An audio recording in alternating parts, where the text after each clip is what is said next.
Bezrat Hashem et Siyata Dishmaya, je suis très très heureux de vous retrouver sur Israël Torah. On est de retour avec cette superbe aventure qu'on vous propose sur les conseils de vie de Rabbi Nachman de Breslev, basés sur sa vie, sur ses enseignements, sur ce qu'on peut apprendre de ce qu'il nous a laissé, de ce qu'il nous a légué, pour se rapprocher d'Akadosh Baruch Hu, pour traverser, comme on l'a dit la dernière fois, cette mer tumultueuse qu'est la vie, et pour s'en sortir gagnant.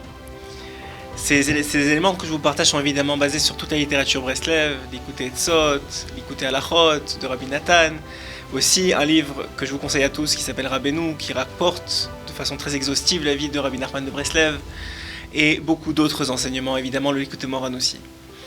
Aujourd'hui, on continue l'histoire des ascendants du grand-père paternel de Rabbi Nachman de Breslev, Rabbi Nachman Rodenka.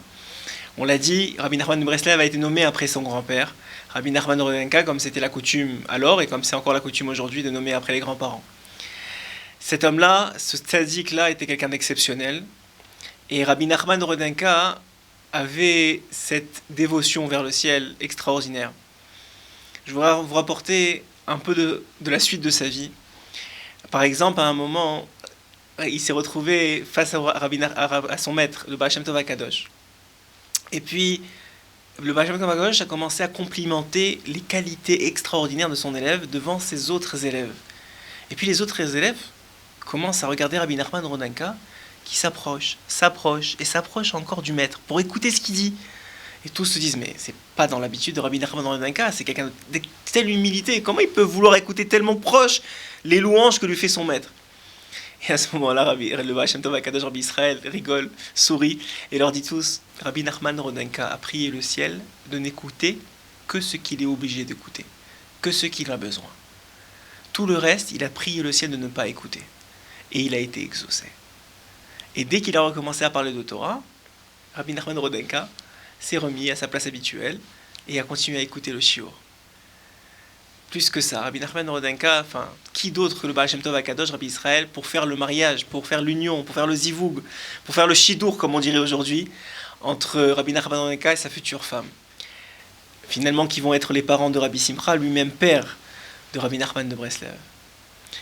Alors que Rabbi Nachman Rodenka cherchait une femme, était en âge de se marier, Rabbi Israël Baal Shem Tov HaKadosh va avoir un de ses élèves, Rabbi Yitzhak de Dorovitch, qui a une sœur, qui est veuve, et aussi fortunée. Cette sœur-là va venir voir le Baal Shem Tov HaKadosh et lui demander de l'aide pour trouver un mari.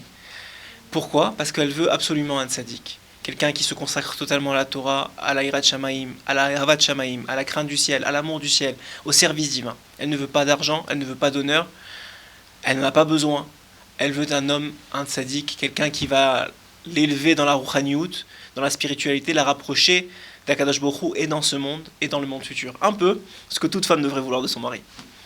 Et finalement, lorsque arrive le moment tant attendu de la rencontre, les âmes s'accrochent, les âmes se retrouvent et le mariage est très vite planifié. Au moment où à la planification du mariage, évidemment tous les tzadikim sont présents, le mariage va avoir lieu, c'est le Baal Shem Tov qui va les marier. Vous imaginez ce que ça fait dans l'assemblée des chassidim du Baal Shem Tov. Arrive le moment du mariage qui se passe extrêmement bien, magnifique, extraordinaire, une lumière sans pareil de Gdusha. Et avant la fin de la soirée du mariage, Rabbi Nachman Rodenka va voir sa nouvelle femme. Et va lui dire, ma femme, tu sais que je m'occupe énormément de la communauté. Tu sais que mon rôle auprès du Baal Shem Tov est de lui faire la transition avec d'autres tzadikim qui ne sont pas dans la ville de Mizibuz où il habite. Donc maintenant je dois partir, avant la fin du mariage, mais je vais revenir. Il lui dit, je sais qui j'ai choisi comme mari, et même que le mariage n'est pas encore fini, je te permets de partir, mais je t'attends.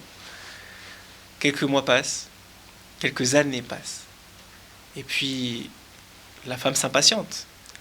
Le mariage était à peine terminé, la soirée était à peine terminée, que son mari est déjà parti, elle ne l'a pas revu.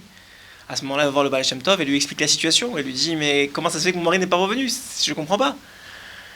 Le Baal Shem Tov, par prophétie, voit exactement où Rabbi Nachman Rodenka est placé dans le monde, lui envoie un émissaire et lui dit de revenir tout de suite. Évidemment, le Rabbi Nachman Rodenka revient sous l'ordre de son maître. Il lui dit, mais c'est quoi cette histoire? Comment tu es parti avant la fin de la fête du mariage et tu n'es pas revenu voir ta femme depuis tant d'années? Il lui dit, je vais vous avouer quelque chose. j'ai eu moi aussi une prophétie. Vous savez que la prophétie, ce qu'on appelle le roi HaKodesh, c'est sélectif. Hachem dévoile aux tzadikim qu'il veut ce qu'il veut. Tout le monde ne sait pas tout, parce que sinon on serait Hachem, et on comprendrait tout, et on n'est pas Hachem. Et Baruch Hachem qu'on n'est pas Hachem. Mais en tout cas, certains tzadikim ont certaines clés du puzzle. C'est pour ça peut-être qu'Israël Torah a voulu mettre toutes les tendances en même temps pour qu'on ait tout le puzzle ensemble. Mais en tout cas, on voit bien qu'il est venu, il me dit voilà, moi j'ai eu une clé du puzzle que peut-être le Baal Shem Tov, mon maître, n'a pas. Il lui dit quoi? Il lui dit voilà, j'ai eu par prophétie que le jour où ma femme va enfanter un fils, elle mourra. Et je ne voulais pas qu'elle passe par là. Il lui dit mais tu peux pas décider à sa place. Dis-lui, explique-lui.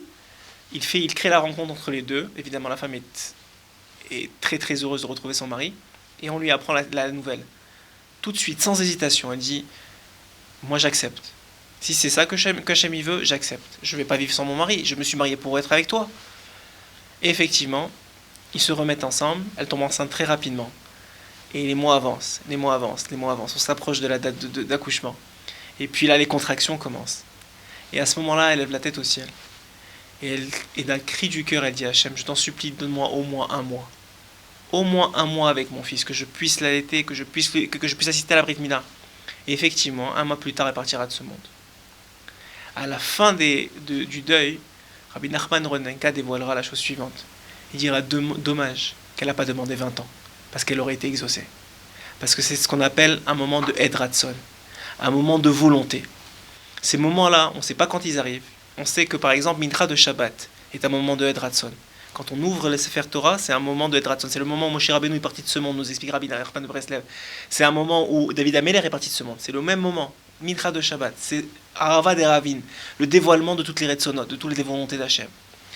Et ce moment-là, à ce moment-là particulièrement, elle a dit ça pour elle, c'était Edratson. Pourquoi elle a limité Hachem? Pourquoi? Moi, je ne pouvais pas lui dire. Mais pourquoi elle a demandé si peu? Pourquoi elle n'a pas demandé 20 ans? Pourquoi elle n'a pas demandé d'assister au mariage de son fils? Et c'est là l'enseignement que je vais vous passer aujourd'hui. Lorsqu'on prie à Kadosh Baruch Hu, Hachem, il est illimité, il est infini. Rien n'est trop peu pour lui. Rien n'est trop grand pour lui. Rien n'est trop pour lui. Demandez le maximum. Même ce que vous pensez ne même pas mériter, ne même pas vouloir. Demandez tout. En particulier dans des moments de Edratson, comme par exemple sous une troupa. On sait que c'est un moment de Edratson. C'est un moment où vous allez être pardonné de vos fautes. En particulier à la Brit Mila de votre fils. En particulier à Mincha de Shabbat, ou à Yom Kippour, ou à Rosh Hashanah. C'est des moments de Edratson. C'est des moments de volonté d'Hachem de te donner sans condition. C'est ça un moment de Edratson. C'est un moment de volonté de donner qu'Hachem il donne, où il dit aux anges accusateurs, taisez-vous, je suis prêt à donner maintenant. J'écoute plus personne, j'écoute mon fils qui est en train de me demander. Ne limitez pas Kadosh Baruch Hu. Regardez, Rabbi Nachman a demandé de ne plus écouter ce qu'il n'a pas besoin d'écouter. Et Hachem, il a mis un ange qui était préposé à fermer ses oreilles à chaque fois qu'il y a une parole qu'il ne devait pas écouter, qui devait être écoutée. Vous imaginez combien c'est grand. Hachem, il est capable de tout faire. C'est nous qui nous limitons. Si on arrête de s'y limiter, alors on recevra toute la bracha du monde. Amen, Kenny Ratson. À la semaine prochaine avec nos prochaines aventures, Bezrat Hachem.